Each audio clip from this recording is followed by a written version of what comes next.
And then Natalie picks her. It's actually Carolyn. No, that's all right. It happens all the time. How are you guys doing tonight? Come on, start waking up. Let's get some blood moving here. I've been doing comedy for only about a year and a half now. But actually, when I think about it, I've been on a stage more as a PTO parent and a stripper than I have as a comic. I did do PTO and all that with my son, but before that, I was in the Navy. And believe it or not, I actually had to have a height waiver to join the Navy. Because you have to be 5'2" to be in the military. I am only 4'10" and 3/4 inches. Now this 3/4 is very fucking important. It can make the difference between somebody rounding you up to 4'11" or rounding you down to 4'10". Which is technically a midget. Exactly. It wasn't when I was younger. 4'8" was a midget when I was growing up. So I felt pretty confident within my realm. And now that I'm an adult, it's now 4'10". Fuck you. No, you can't raise the bar on being a midget. You gotta leave it right where the fuck it is or lower it. You cannot raise it. That's not fair.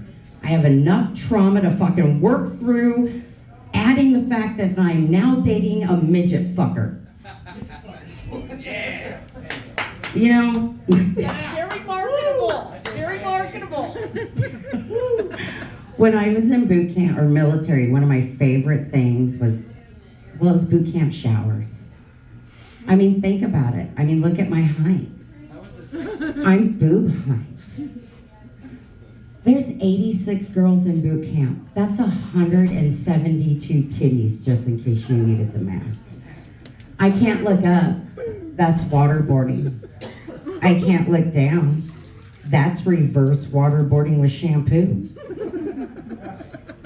I got 8 weeks of 172 titties. No, honestly, it was acronyms. Like CYA, cover your ass. KISS, keep it simple, stupid. The one that gets me in trouble so much in the civilian world. Cunt. Can't understand normal thinking. So if you can understand normal thinking, you should not be very upset about this. But getting overworked in public certainly does look suspicious. I know, exactly. I grew a fondness for military terms, except for pull out and quick withdrawal. I never liked that. I always felt like somebody left that situation completely dissatisfied. Can we find a term so when we leave a country, it sounds like everybody got their fair share? Diplomacy. We're talking about civilization, so yeah, that's not going to work out so well. Yeah, you have high hopes. I believe in you. But I'm 49 and have been there. I've lost my hope with society.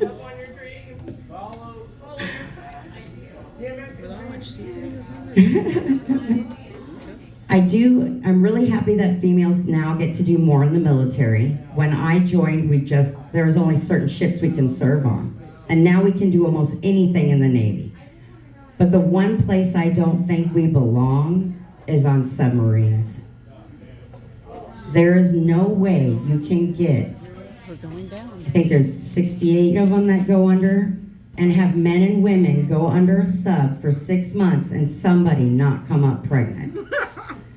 And you can't have all women on a sub because we're fucking evil. We're just gonna kill each other. And the only ones that are gonna survive are the ones in menopause, because we no longer give a fuck. We're just gonna sit back, doing shots, laughing at them, going, oh, remember when we cared so much about so little? Should we break up the fight? Nah, fuck it, let them figure it out on their own. We did. I got out of the military, became a mom. I was a very involved mother, but I wasn't like a helicopter butt plug mom. Speaking of butt plugs, have you seen these ones that light up? I think they would be amazing for night walking and night jogging, simply for safety reasons only. Everybody will know where you are. It does not have to be sexual, unless you really want it to be. I am not gonna yuck your yum. You know, she'd be going out, running out. I did the whole den leader with Cub Scouts, all the way up until some of the parents found out I used to be a stripper. And then all of a sudden I was immoral and shouldn't be near little boys. I was like, fuck, I was a stripper, not a priest. Get the fuck over it. The mother who reported me actually got busted stealing from the pack. Nice. And all I could think is if I would have left with money, I would have fucking earned my shit. Exactly. Hey. What's your name again? Carolyn. As a stripper, though, I had a lot of fun. And, you know, you guys will never really understand the industry. Because we're there for work. That's our job. We're not there looking for a husband or someone to save us or take care of us. That's not what they're there for. And the other deep, dark secret you guys don't know is I haven't met a stripper that wasn't molested. So, have fun with that shit show. I've been through therapy. He asked earlier who's got therapy. I get therapy through the VA. Any other military personnel here? I'm all alone. Oh, I didn't make it past boot camp. I got seizures. what branch? Navy. Hey, I knew I liked you. We could have tore some fucking ports up, bitch. They took me to Tijuana once. Well, I went there more than once, but they took me there once to see a special show. My dad asked me not to do that joke because he found it very vulgar. But I'm just gonna say that I left wondering only one thing. How do you unhinge your jaw like that? I mean, did she get, how does she do that shit? Get hit enough. I mean, and I choke on a fucking hot dog. How the hell is this woman? I just left impressed, horrified, but impressed. My son, as he got older, was growing up, we had certain things we loved to do together, and watching Tosh.0 was one of them. Who here knows who Tosh.0 is? Thank God I don't have to explain this too much. Have you guys seen the episode where he Gaddafi'd his staff? Okay, if you don't know who Gaddafi is, Google it. I don't want to go into time to it. But Tosh went around sticking, anytime somebody bent over, he like shoved his thumb or whatever he had in his hand in their ass and Gaddafi'd them. So one day, me thinking I'm fucking funny, my son bent over in front of me and I Gaddafi'd him. And he was so fucking pissed. All of his friends laughed so hard. And he found out I do this joke and he's like, Mom, that's fucked up. And I'm like, what, that I do the joke? He's like, no, that you Gaddafi'd me. I'm still fucking pissed off about that. But I had good reason for it. I walk in their room one day and the boys are all giggling around the computer and they invite me over to watch, which is a problem when you're a parent who's involved, you learn too much. They were watching Two Girls, One Cup. Yeah, I was committed. I couldn't walk away. I spent too much time building a reputation with these little shits. They're fucking lucky I saw that donkey show, because that was way fucking worse than that. After about 20 years of marriage, I got a divorce, left Fort Collins, and moved to Casper, Wyoming. No, it wasn't that bad. I discovered things in Casper, Wyoming. As you get older, you learn things. If you are open to learn, no matter what age, you will always learn new things. And then you share them with other people. Like, I learned young, one crime at a time.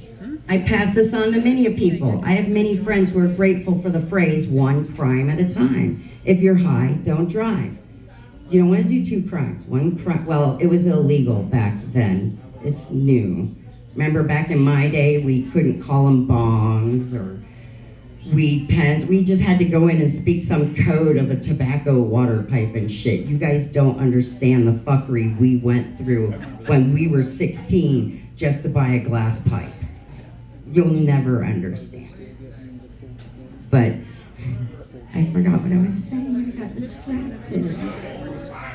I know I do. No, it's the weed and PTSD that causes memory problems, believe it or not.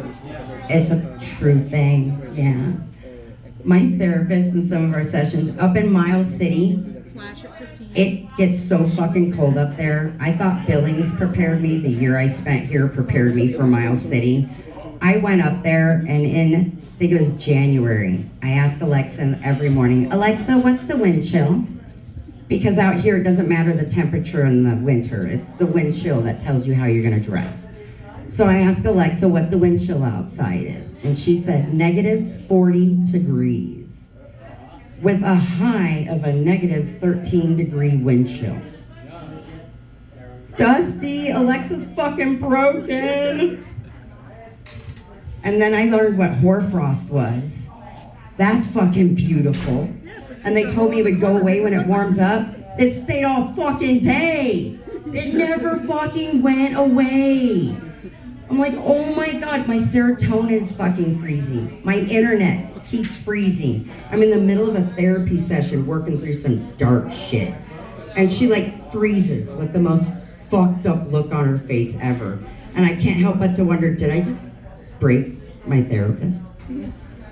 Should I stop talking at some point or keep going? I'm gonna keep working this because this is my work. And then you get all done just to realize she was frozen. Fuck, I gotta say all that bullshit again. I didn't know what the fuck I was getting into up there. I learned, I'm so embarrassed to admit this, I have to laugh. I didn't know cows had teeth. And we were at the breeders convention thing up in Miles City, and they have all the cattle down the middle of the street. And I'm all excited because I spent most of my life in big cities. And I'm like, oh my God, look at the fucking cattle. And I'm like a little 2-year-old bouncing. I'm like, oh my God, oh my God. And then one of them bends down to get some hay. And I see its teeth. And I go running over to my boyfriend. I'm like, oh my God, Dusty, cows have fucking teeth. And he's like, what? And I was like, cows have, and he stopped me right there. And he's like, you didn't fucking know cows had teeth. And I was like, don't say that so loud. Everybody's gonna look at me. And he's like, they already are. He's like, you grew up in Texas. I said, fucking oil Texas. All right, there's a fucking difference. I didn't know.